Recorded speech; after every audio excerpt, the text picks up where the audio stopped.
안녕하세요. 내 손안의 코치, 비만 잡는 닥터 코치 김주영입니다. 오늘은 간에 좋은 영양제 뭐가 있을까 이런 부분 많이 궁금하실 것 같아서 이 부분으로 이제 좀 몇 가지 준비를 해봤습니다. 간은 이전에도 말씀드렸던 큰 공장이고 이 간을 이제 조절하는 여러 조효소들과 비타민들이 많이 있기는 해요. 이거 먹으면 간에 좋다고 하더라 라는 것들이 굉장히 많지만 실제로 연구를 통해 밝혀진 거는 그렇게 이제 좀 많은 분량은 아니고 제한적인데 그런 부분을 조금 정리를 해서 말씀드릴 기회를 가져보도록 하겠습니다. 좋은 영양제가 몇 가지 있기는 해요. 일단 1차적으로는 대사성 지방간일 때 간의 염증을 조금 줄일 수 있는 것으로 알려진 비타민들이 몇 가지가 좀 있어서 그거 위주로 좀 말씀을 드려보겠습니다. 첫 번째는 비타민 E입니다. 비타민 E는 항산화 영양소로 유명한데요.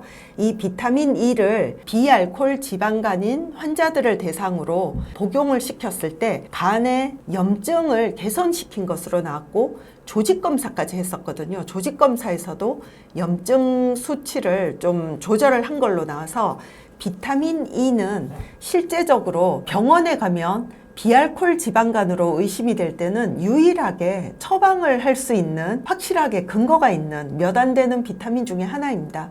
그래서 보통 비타민 E의 권장 용량은 400 IU, 인터내셔널 유닛이라고 하는데 여기에서 처방된 용량은 보통 800으로 조금 고용량입니다. 그런데 이 고용량의 비타민 E는 실제로 또 다른 연구를 보면 사망률을 올릴 수가 있고 그 다음에 이제 전립선 암의 위험도 좀 올라갈 수가 있는 것으로 되어 있어요. 실제로 고용량의 비타민 E를 언제까지 먹을지에 대한 가이드가 좀 명확하지는 않습니다. 지방간 중에서 당뇨를 동반한 경우는 이 비타민 E는 오히려 해가 클 수 있기 때문에 당뇨약 중에서 체중이 빠지면서 간에 도움을 주는 다른 약이 좋을 수 있습니다. 그러나 비타민 E는 어쨌건 당뇨가 동반되지 않고 한 경우에는 단기간 한번 이렇게 800 정도의 고용량으로 처방을 해보는 것도 이제 나쁘지 않아서 비타민 E는 실제로는 근거가 있는 몇 안 되는 비타민 중에 하나로 지방간에 좀 도움을 줄 수 있다라는 겁니다.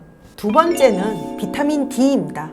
비타민 D는 실제로 항산화 효과도 있고 염증 효과도 있고 인슐린 저항성을 개선시켜주는 효과도 있습니다. 원래는 뼈 기능 이런 거에도 이제 도움을 주고 칼슘 흡수라든지 칼슘 대사에 영향을 주는 비타민이지만 이 비타민 D가 떨어졌을 때 이것저것 병들이 많이 이제 나빠지는 소견과 연결이 잘 되어 있는 걸로는 알고 있어요. 지방간도 마찬가지입니다. 비타민 D 농도가 떨어지면 지방간의 정도도 심하고 뭐가 안 좋고 또 비타민 D를 줬을 때 지방간 수치를 조금 개선시켜 준다는 부분적이지만 그런 연구들도 좀 나와 있어서 비타민 D도 드셔서 손해볼 거는 없을 것 같습니다. 연구에서 지방간을 개선시켰던 비타민 D는 조금 고용량이었어요. 4000 인터내셔널 유닛이었는데 보통 일반적인 영양제에는 1000에서 2000 정도 있거든요.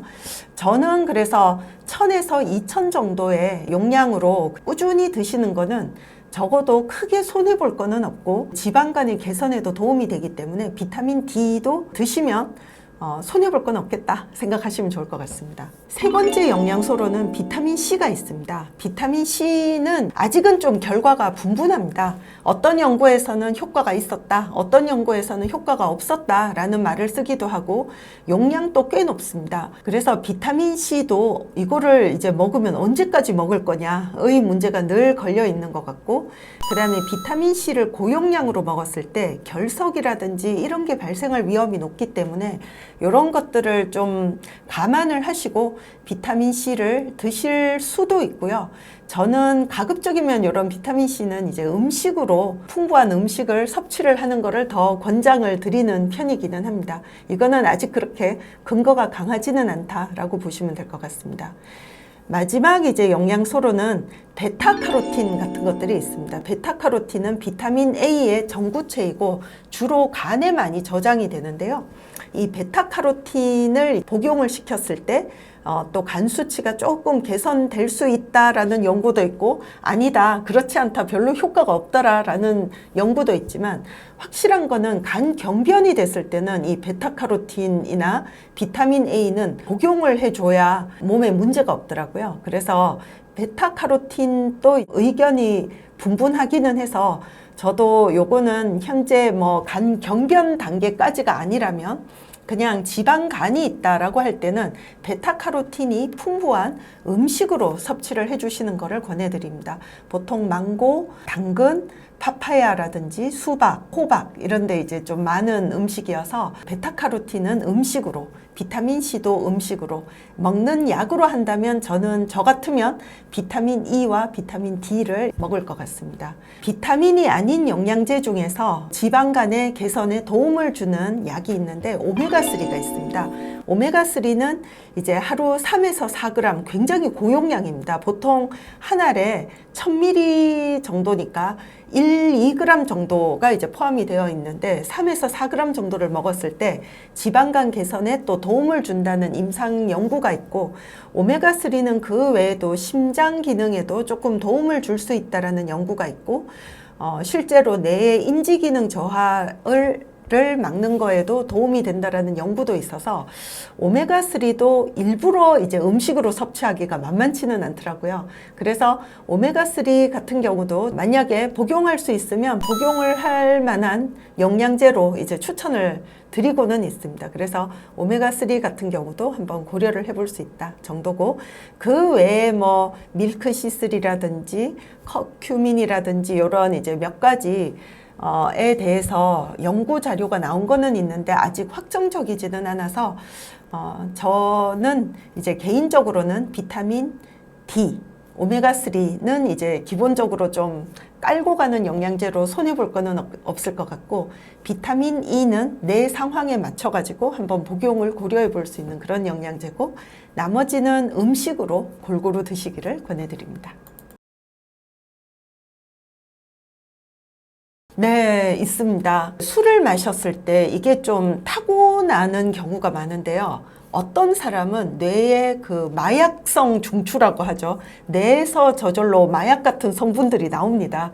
기분 좋게 해주는 성분들이죠. 이 버튼이 딱 눌러지는 거예요. 다 그렇지는 않습니다. 술 마시고 기분이 나쁜 사람들도 있어요. 그런데 이제 일부 유전적인 좀 취약을 가진 사람들에서는 술을 마셨을 때 이게 너무 기분이 확 좋아지는 거예요. 마약에 한번 경험이 된 거죠. 그러면 이 마약을 찾으려고 합니다. 도파민이 나와서 이제 이 상태를 계속 찾으려고 해요. 그런 경우에 알코올 중독으로 빠지기가 쉽습니다. 그럴 때 약은 이 마약 중추에 미리 가서 달라붙어요. 그래서 술을 마셔도 더 기분이 좋아지지가 않습니다. 술을 마셨는데도 기분도 좋아지지 않고 뭐 밍숭맹숭한 거예요. 그렇게 돼서 술을 이제 좀 끊을 수 있게 도와주는 그런 약이 있습니다. 그걸 이제 날트렉손이라고 하고, 이거는 뇌의 마약 중추에 이제 달라붙어서 조금 도움을 주는 약입니다. 그리고 이제 두 번째 약으로는 아캄프로세이트라는 약이 있는데, 이거는 기전이 아주 명확하지는 않지만 이것도 마찬가지로 도파민 시스템이라든지 이런 데 이제 좀 작용을 해서 가바라든지 뇌에서 이제 좀 안정시켜주고 막 갈망을 일으켜주는 그런 부분을 좀 차단을 해주는데 도움이 되는 것으로 알려져 있습니다. 약발은 아주 세지는 않지만 그래도 꾸준히 먹었을 때 술에 대한 생각, 술에 대한 갈망을 조금 줄여줄 수 있는 약들이고 해서 이 약들을 이제 같이 드시게 되면 술을 안 마셔도 생각이 좀 덜 나고, 술을 안 마셨을 때 덜 힘들고 하는 부분이 확실히 있습니다. 그래서 내가 만약 혼자서 술을 끊고 싶고 여러 번 노력을 했는데 이게 좀 어렵다라고 할 때는 적극적으로 저는 도움을 좀 받으시면 훨씬 쉽게, 그러면서 이제 좀 본인의 의지를 다잡고 같이 이제 뇌를 바꿔가면서 진행을 해볼 수가 있으니까 이런 도움을 받으실 수 있는 경우는 되게 중요한 것 같더라고요. 술맛 떨어지는 약이 있습니다. 그리고 예전에 제가 이제 그 비만 신약에 대해서 한번 영상을 올렸던 적이 있는데요. 그 비만 신약이 실제로는 밥맛을 떨어뜨리는 거죠. 식욕을 떨어뜨리는데 이 약이 술맛도 엄청 떨어지는 것으로 그 연구 결과에서 좀 많이 나와서 이게 과연 술을 끊을 수 있는 약으로도 작용을 하는지에 대해서 지금 임상 연구가 진행 중입니다. 위장관 호르몬의 일부 계열이 단순히 식욕만 떨어지는 게 아니라 술 맛도 떨어지게 만드는 어떤 이제 메커니즘이 있는 것으로 지금 나와서 이 부분은 연구적으로도 되게 흥미있는 부분 중에 하나가 되는 것 같습니다. 간 수치 좋아지려면 이제 두 가지만 기억하시면 돼요. 첫 번째는 간에 나쁜 화학 물질은 최대한 섭취하지 말자. 이제 간은 뭐든지 들어오면 처리를 하느라 바빠지거든요. 그래서 일단은 그 처리되는 유독 물질을 최대한 줄이는 게 제일 답인 것 같습니다. 그 다음에 두 번째는 간도 좀 쉬게 만들자 라는 거라서 간에 이게 좋다던데요? 저게 좋다던데요? 이러면서 이제 보통 보면 인진숙, 개똥숙, 액기스라든지 즙 뭐 이런 것들이 간에 좋다더라 이러고 이제 막 드시는데 사실 그거 드시고 간 수치 올라서 오시는 경우가 더 많더라고요. 그래서 간에 가장 좋은 거는 간에 나쁘다고 알려진 화학 물질은 먹지 말자. 대표적으로 에탄올이죠. 술입니다. 그래서 그 부분은 가급적이면 이제 최소한의 섭취를 하자라는 부분과 두 번째는 간에 좋다고 하는 것도 너무 많이 먹게 되면 독이 된다. 그래서 간을 좀 쉬게 만들어주는 쉬는 시간을 만들자라는 이 두 가지가 제일 중요한 것 같습니다. 네, 오늘의 내용이 도움이 되셨으면 구독, 좋아요, 알림 설정 부탁드리겠습니다. 저는 또 다음에 유용한 정보로 찾아뵙도록 하겠습니다. 감사합니다.